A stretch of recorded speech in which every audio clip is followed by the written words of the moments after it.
ஜெய் ஸ்ரீராம். இன்றைக்கி குருவாயூரப்பனோட மகிமையில் நம்ம பூந்தானம்ங்கிறவர் எப்படி வைகுண்ட பிராப்தி அடைந்தார் அப்படிங்கிற ஒரு ஆச்சரியமான சம்பவம் அதை பார்க்கலாம்.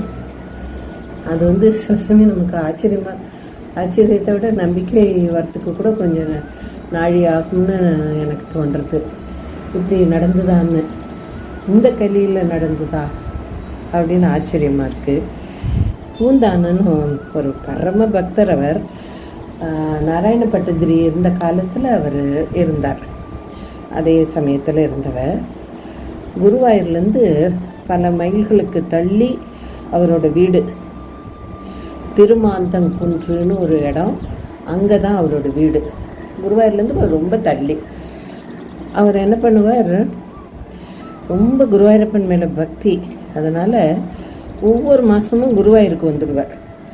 குருவாயூருக்கு குருவாயூரப்பனை தரிசனம் செஞ்சுட்டு ஸ்ரீ பாகவதத்தை பாராயணம் செய்து அதனோட பொருளை அங்கே வரவாளுக்கெல்லாம் மனசு உருகும்படி எடுத்து கூறுவார். அது அன்றைக்கி அவர் வர அன்னைக்கு அவர் பாகவதம் படிக்கிறாருன்னு தெரிஞ்சு எடுத்தோன்னாக்க அங்கே நிறைய கூட்டம் சேர்ந்துடுவாங்க. ஏன்னா அவர் சொல்கிறத கேட்க எல்லாருக்கும் அவ்வளோ சந்தோஷமாக இருக்குமா. ரொம்ப மனம் உருகும்படி ரொம்ப நல்லா சொல்லுவார். அவ்வளவு ரொம்ப இது வேதம் அது இது அந்த ஞானங்கள்லாம் கிடையாது.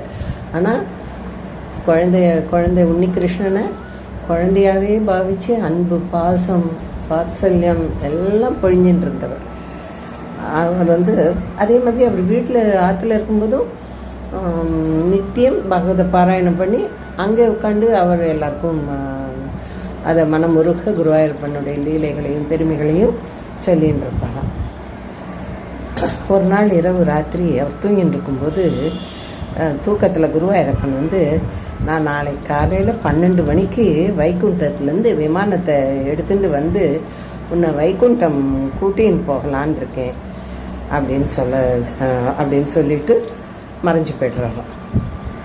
காலம்புரை எழுந்துன்றதுலேருந்து பூந்தானத்துக்கு ஒரே யோசிச்சு பார்க்குற குருவாயூரப்பன் சொல்லியிருக்கார், இன்றைக்கி 12 மணிக்கு வந்துடுவார், நம்மளை வைகுண்டத்தை கூட்டின்னு போகணும். ரொம்ப ஆனந்தமாக அதை பற்றி எல்லாருக்கிட்டையும் சொல்கிறார். நேற்றுக்கு ராத்திரி குருவாயூரப்பன் வந்தார், இந்த மாதிரி சொல்லியிருக்கார், யாரெல்லாம் என் கூட வர ஆசைப்படுறீங்களோ எல்லோரும் ரெடி ஆகிக்கோங்க, கரெக்டாக 12 மணிக்கு விமானத்தில் வந்துடுவார் குருவாயூரப்பன், நம்ம அதில் ஏறி போயிடலாம் அப்படின்னு சொல்கிறார்.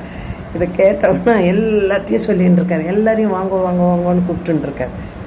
இதை கேட்ட அவர் ரொம்ப அந்த ஊர்க்கார எல்லாரும், அவர் ரொம்ப குருவாயூரப்பன் பக்தர், அதனால் அவருக்கு கொஞ்சம் புத்தி கலக்கம் வந்துடுத்து போல் இருக்குது, அதனால தான் இந்த மாதிரி சொல்லின்னு உட்காண்டிருக்கார் அப்படின்னு கொஞ்சம் சில பேர் பரிதாபப்படுறார், சில பேர் பாவங்கிறார். இப்படியே எல்லாரும் பேசிக்கிறார். ஒய்ஃபுக்கு கூட அந்த மாதிரி வருத்தம் ஆடுறது, எப்போ பாரு உன்னிகிருஷ்ணன் சொல்லி என்ன சொல்லின்னு இருக்கேள் அப்படின்னு அவளுக்கும் கொஞ்சம் கலக்கம் ஆகிடுது. ஆனால் அவர் ரொம்ப ஆனந்தத்தோடு சொல்லிகிட்டே இருக்கார். கரெக்டாக அந்த 12 மணி வந்தவுடனே பூந்தானம் ரெடியாக ஒரு நன்னா பீதாம்பரம், புஷ்பம், சந்தனம் எல்லாத்தையும் எடுத்து ஒரு தட்டில் வைக்கிறார். கிருஷ்ணனுக்கு கொடுக்கறதுக்கு பீதாம்பரம், சந்தனம், குங்குமம் எல்லாம் எடுத்து வச்சுட்டு எல்லாரையும் அழைச்சி இதோ வரப்போகிறது அப்படின்னு சொல்கிறார். சொல்லின்னு இருக்கும்போதே அங்கேருந்து வைகுண்டம் செல்வதற்கு விமானம் வந்துடுத்து. அங்கே பாருங்கோ, விமானம் வந்துடுத்து, நான் போகிறேன், நீங்கள்லாம் யார் வரையலோ வாங்கோ அப்படின்னு சொல்லிட்டு வேகமாக போகிறார். அவர் போகிறார். ஆனால் இங்கே இருக்கிறவ யாருக்கும் ஒன்றும் தெரியல. ஆனால் அவர் அங்கே விமானத்துக்கிட்ட போயிட்டு தான் கொண்டு போன புஷ்பத்தெல்லாம் எடுத்து அங்கே விமானத்தில் இருக்கிற கண்ணனுக்கு போடுறார், அர்ச்சனை பண்ணுறார்.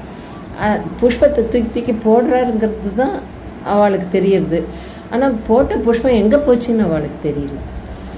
புஷ்பம் மறைஞ்சு போயிடுது, விமானம் தெரியல, புஷ்பம் போடுறது தெரியுது, ஆனால் அந்த புஷ்பம்லாம் திருப்பி கீழே விழலை. அதனால் அவளுக்கு ஒன்றும் புரியல. சரி, நான் இந்த விமானத்தில் வைகுண்டன் போகிறேன், யாராவது வரதா இருந்தால் வாங்க அப்படின்னு சொல்லிட்டு அவர் வந்து அது மேலே ஏறி உட்காந்துக்கிறார். அதுவும் இவாளுக்கு தெரியல. ஆனால் அவர் அங்கே இருக்கார், யாரும் முன் வரல. அப்போ வாரத்தில் வேலை பண்ணிட்டு இருக்கிற வேலைக்காரி என்ன பண்ணுறா, நான் வரேங்கய்யா அப்படின்னு ஓடி வரா. சரி வா அப்படிங்கிறார். அவள் வந்து ஏன் அவளுக்கு பாருங்க, அவள் அங்கே கைங்கரியம் தான் பண்ணின்னு இருக்கா. அவள் வீட்டில் தினம் அவர் படிக்கிற பாராயணத்தை கேட்டு தினம் காதால் சிரவணத்துக்கு எவ்வளோ ஒரு முக்கியத்துவங்கிறது நமக்கு இதில் தெரியுது. சிரவணம் பண்ணாலே போகிறோம், முக்தி கிடைக்கும். காதால் கேட்குறா, அவர் பிரதர்சனம் பண்ணுறதெல்லாம் கேட்குறா. எல்லாத்தையும் கேட்டுட்டு அவர் சொல்கிறதுல முழு நம்பிக்கை. அவர் சொல்கிற மாதிரி வைகுண்டத்துக்கு வந்திருக்கு வண்டி அப்படின்னு சொல்லிட்டு அவர் பின்னாலேயே ஓடுறான். கொஞ்சம் ஓடின்னு இருக்கிறவ இந்த விமானம் வந்தோடனே அவளுடைய உடம்பு கீழே விழுந்துடுறது. அங்கே உடனே பார்க்குறா, விமானம் கிளம்பிடுத்து.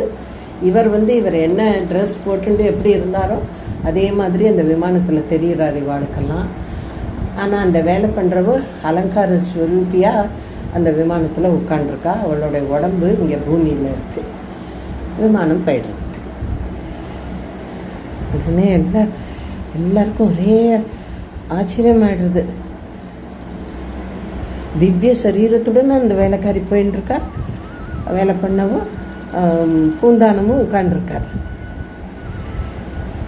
எல்லாம் சத்தியம் நம்பினவளுக்கு குருவாயூரப்பன் எல்லையற்ற கருணையை கொடுத்து விடுறாங்கிறத அப்போ தான் எல்லாரும் புரிஞ்சுக்கிறார். சத்தியம்னு எப்படி நம்பிண்டு அவளுக்கு அந்த வைகுண்ட பத்தம் கிடைச்சிடுது அப்படின்னு ஒரே ஆச்சரியப்படுறா. குருவாயூரப்பனை நம்பினவாளுக்கு சர்வ அபிஷ்டங்களையும் கொடுக்குறார். அதோடு சேர்த்து வைகுண்ட பிராப்தியும் கொடுத்து விடுறார். என்ன